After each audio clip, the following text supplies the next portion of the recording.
Hello friends, स्वागत है आपका आपके अपने लीगल चैनल सूक्ष्म प्रहार में। मैं हूं एडवोकेट सनी शर्मा। दोस्तों, जैसे कि मैंने आपको कल बताया था कि 7 जजमेंट की एक सीरीज आप लोगों के लिए कानूनी सोच चैनल पर मैं लेकर के आ रहा हूं, जिसमें से पहला वीडियो कल 1 बजे पोस्ट कर दिया गया था और आज 1 बजे दूसरा वीडियो पोस्ट होगा। तो यदि आप उनका लाभ उठाना चाहते हैं तो इस वीडियो के नीचे डिस्क्रिप्शन में आपको उस चैनल कानूनी सोच का लिंक मिल जाएगा। आप उस पर जाकर के ये वीडियोस देख करके पूरा लाभ ले सकते हैं। और दोस्तों, आज की इस वीडियो में हम फिर से एक केस स्टडी करने वाले हैं।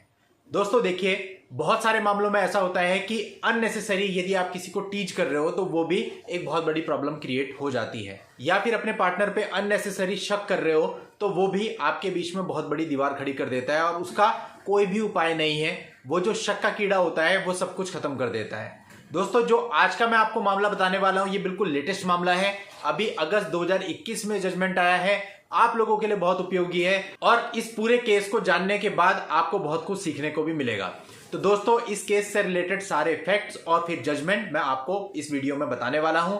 स्टार्टिंग से एंड तक वीडियो में बने रहिएगा, वीडियो को स्किप बिल्कुल मत कीजिएगा। और यदि आप चैनल पर नए हैं, अभी तक भी आपने चैनल को सब्सक्राइब नहीं किया है तो चैनल को सब्सक्राइब करके नोटिफिकेशन बेल पर जरूर क्लिक कर लें, क्योंकि आप लोगों के लिए इस तरह के वीडियो इस चैनल पर मैं हर रोज लेकर के आता रहता हूं। देखिए दोस्तों, हम लोग केवल एक केस स्टडी कर रहे हैं। हम ये नहीं कह रहे उसमें कौन सही है कौन गलत है। केवल जो जजमेंट आया और उस जजमेंट में जो केस के फैक्ट्स लिखे हुए हैं हम उस पर बात कर रहे हैं। इसलिए कोई भी जजमेंट होता है, चाहे वो किसी के भी पक्ष में हो, महिला के पक्ष में हो या पुरुष के पक्ष में हो, आपको उसे व्यक्तिगत रूप से लेने की बिल्कुल भी आवश्यकता नहीं है। आपको तो केवल यह समझना है कि उस जजमेंट के अंदर ऐसी कौन सी चीजें आ रही हैं जो आपको फायदा दे सकती हैं। अब दोस्तों, इस मामले में जो वाइफ है उनकी डेथ हो गई थी और इस डेथ का कारण यह था कि उन्होंने आत्महत्या कर ली थी। अब हस्बैंड पर यह आरोप था कि ये जो उन्होंने आत्महत्या करी है, ये जो उन्होंने स्टेप उठाया है, ये हस्बैंड के उकसाने की वजह से, हस्बैंड के उत्प्रेरित करने की वजह से उठाया है। तो ये मामला है दोस्तों। अब जब उसकी डेथ हुई थी उससे 1.5 साल पहले दोनों का विवाह हुआ था। विवाह में कोई बहुत ज्यादा प्रॉब्लम नहीं थी, किसी तरह का कोई इशू नहीं था। लेकिन कुछ समय के बाद हस्बैंड उस पर शक करने लगा, उसकी वफादारी पर शक करने लगा और उसके साथ इल ट्रीटमेंट करने लगा, उसको मेंटली बहुत ज्यादा प्रताड़ित करने लगा। और उसने ये बात अपने माता पिता को भी बताई थी। 7 जून 2011 को उसने रात में उसके साथ फिल्थी लैंग्वेज में, यानी बहुत ही अश्लील लैंग्वेज में बात करी और ये कहा कि वो यहां से कहीं चली जाए और जाकर के मर जाए। 8 जून 2011 को भी उसने उससे ठीक तरह से बात नहीं करी और उसे इग्नोर करने लगा। अब पत्नी ने सोचा कि यदि मैं आत्महत्या करने की कोशिश करूंगी तो उससे शायद ये मेरे से ठीक तरह से बात करने लग जाए, और इसी सोच में उसने अपने ऊपर मिट्टी का तेल डाला और आग लगा ली। लेकिन दोस्तों, आग एकदम से बहुत ज्यादा भड़क गई तो उसके जो सास ससुर थे और ननद थी वो फटाफट दौड़कर मौके पे आए और आग को बुझा करके उसको हॉस्पिटल में पहुंचाया। अब दोस्तों, 70% उसको बर्न इंजरीज थी और उसी समय वहां पर आईओ साहब आए और उसका बयान लिया और उसके तुरंत बाद उसकी डेथ हो गई। इसलिए जो उसका बयान था उसी को डाइंग डिक्लेरेशन माना गया। इसके बाद दोस्तों पोस्टमार्टम भी हुआ, पोस्टमार्टम की रिपोर्ट भी आई, विटनेस के स्टेटमेंट हुए और इसके बाद 498A, 326, 306 और 504 में एफआईआर दर्ज हो गई।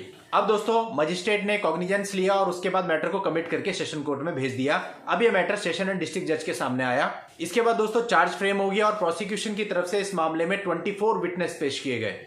एक्यूज्ड के बयान हुए, लेकिन दोस्तों एक्यूज्ड के खिलाफ कुछ भी निकल करके नहीं आया। किसी भी विटनेस से यह पता नहीं चला कि जो एक्यूज्ड पर्सन है उसने भड़काया हो, उसने प्रेरित किया हो उसको आत्महत्या करने के लिए, और इस कंडीशन में जो कोर्ट थी उसने उसको दोषमुक्त कर दिया।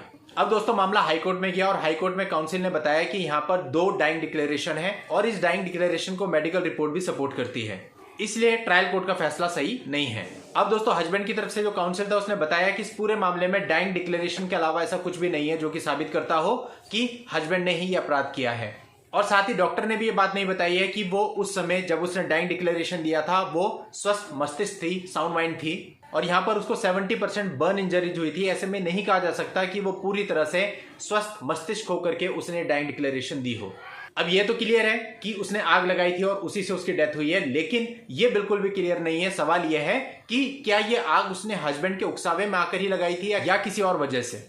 अब दोस्तों, साथ ही उन्होंने ये भी बताया कि इस मामले में कोई भी विटनेस ऐसा नहीं है जो कि ये साबित करता हो कि ये हस्बैंड के उकसाने की वजह से कार्य हुआ है।